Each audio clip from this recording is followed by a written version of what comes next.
पीले दांत वाली बहू। रंजना कभी ब्रश नहीं करती थी। उसे कितनी बार उसके माँ बाप ने डांटा, लेकिन उसका कोई असर उस पर होता ही नहीं था, जिस कारण से उसके दांत पीले पीले हो जाते हैं। शादी के बाद। अरे बहू, वैसे तो तुझ में कोई कमी नहीं है, पर तेरे दांत इतने पीले कैसे हैं बेटा? कैसे मतलब? कोई सर्जरी थोड़ी ना कराई है। वो तो क्या नाम, मैं ब्रश नहीं करती थी तो पीले हो गए। अब क्या करूं? आप कहें तो लाल करवा लूं या फिर काले? यार ये क्या है, क्यों माँ से लड़ रही हो? लड़ रही हूँ? अरे मैं लड़ रही हूँ या ये बोल रही है कि दांत पीले हैं, पीले। अरे तपस्या थोड़ी ना की है इन्हें पीले करने के लिए। बकायदा ब्रश नहीं किया है 20 साल तक, तब जाकर। छी, कैसी बात कर रही हो? ये उस वक्त तो पीले नहीं थे जब हम लोग तुम्हें देखने आए थे। अरे तब साफ करवा लिया होगा डेंटिस्ट के पास जाकर। अब देखो कैसे पीले पीले लग रहे हैं।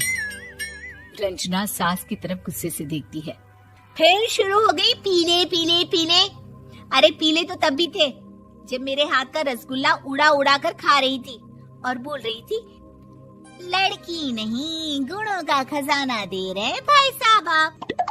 खैर, अब वो लोग करते भी तो क्या करते, पीले दांत वाली बहू पल्ले पड़ी थी तो झेलना तो था ही। एक दिन कीर्तन में रंजना गाना गा रही थी।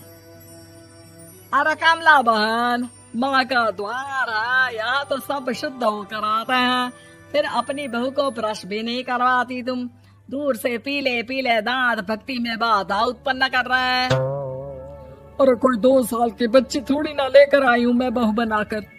अच्छी खासी लड़की है, अरे कैसे करवाऊं ब्रश? ये तो उसे खुद करना चाहिए ना। अब माँ बाप तो इसके जैसे तैसे निपटा दिए, ये नहीं सोचा कि सास कैसे संभालेगी। सास बहू को लेकर घर आ जाती है, लेकिन सोच लेती है कि अब इसे लेकर कहीं नहीं जाएगी। अगले रोज बहू कहती है, अरे क्या हो गया, मंदिर नहीं जाना क्या? कीर्तन का वक्त हो रहा है। मेरी मधुर वाणी से कान्हा जी जागते हैं और सोते हैं। आप तो जानती है ना उनकी भक्ति में कितना मन लगता है मेरा। वो क्या है ना, तबीयत ठीक नहीं लग रही है मेरी, आराम करूंगी मैं। तबीयत ठीक नहीं लग रही? अभी तो मिथुन के गाने पर नाच रही थी आप, और अब बोल रही है कि तबीयत ठीक नहीं लग रही। अरे भक्ति में मन लगा लो सासू माँ, ऊपर जाना है, क्या मुंह दिखाओगी आप? हाँ? सास को बहू की बात पर गुस्सा आ जाता है। मैं क्या मुंह दिखाऊंगी, इसकी चिंता तो ना कर, समझी? अपने मुंह की चिंता कर, जो ये पीले पीले दांत लेकर हर जगह पहुंच जाती है। पता है लोग कितना मजाक बनाते हैं। ना जी ना, मैं नहीं जाना कहीं तेरे साथ। तो ये बात है। कोई ना, मत जाओ, मैं अपने कमरे में ही बैठकर भक्ति कर लूंगी। ऊपर वाला दांत थोड़ी ना देखता है, मन देखता है, भावना देखता है। और अरे बस बस, तू सब कुछ दिखा, बस ये सफेद चमकदार दांत ना दिखाना किसी को, है? जा यहाँ से।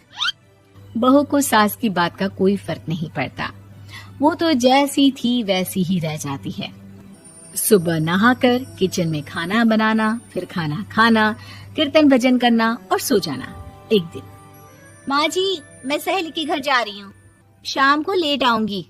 हाँ हाँ तो जाना, मैंने कौन सा तेरी आरती करनी है घर पर बैठकर।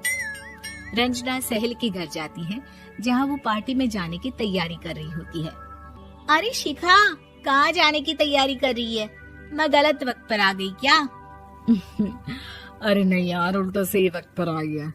मैंने ये साड़ी और ज्वेलरी निकाली है यार, शाम को इनके ऑफिस की एक पार्टी में जाना है। बताना कैसा लग रहा है ये सब? नहीं यार, इस ड्रेस के साथ तो वो वाली ज्वेलरी अच्छी लगेगी। हाँ हाँ सही बोल रही है, मैंने ध्यान ही नहीं दिया। वैसे तो हमेशा से मस्त फैशन सेंस रखती है। तो बड़ा जाती होगी ना पति के साथ पार्टी में। रंजना कुछ नहीं बोलती, बस सोचती है कि यार काश ये बात सही हो जाती, पर मैं क्यों नहीं जाती पार्टी में?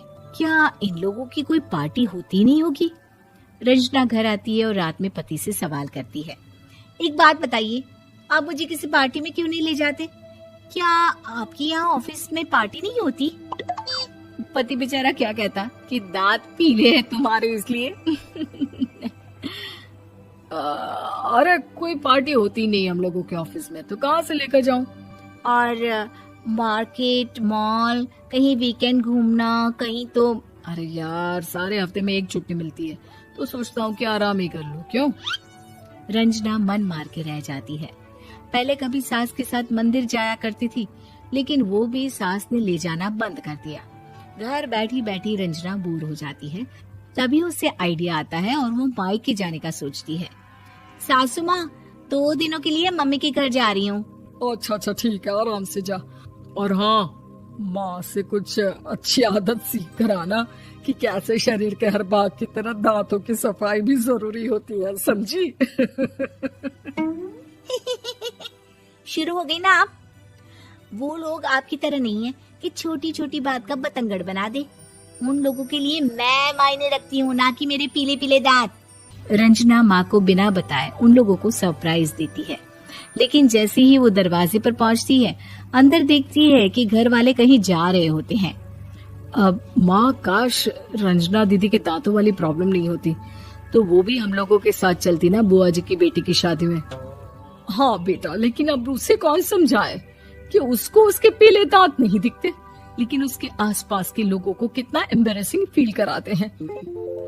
मुझे तो कितनी बार उसके स्कूल की टीचर ने शिकायत की कि उसके साथ कोई लड़की बैठना भी नहीं चाहती, और ना ही कॉलेज में कोई उससे बात करना चाहता था। लेकिन पता नहीं क्यों उसे ये बात समझ में ही नहीं आती। कोई कमी नहीं है उस लड़की में, बस यही कि दांत पीले हैं। वो तो भला हो जीजा जी और उनकी माँ का, जो दीदी को जैसी है वैसे ही रखा हुआ है। रंजना को अपने घर वालों की बात सुनकर बहुत दुख होता है। वो सोचती है कि वो क्या करे, लेकिन फिर वो सीधा डेंटिस्ट के पास जाती है, अपने दांत चमकाती है और कसम खाती है कि वो रोज ब्रश करेगी। अरे क्या हो गया? तुम तो 2 दिनों के लिए गई थी ना, पर कोई ना, अच्छा है, चलो आ गई तो। रंजना सास के सामने आकर खड़ी हो जाती है और पूरी स्माइल करती है, उसके चमकदार दांतों को दिखाती हुई। चले मंदिर।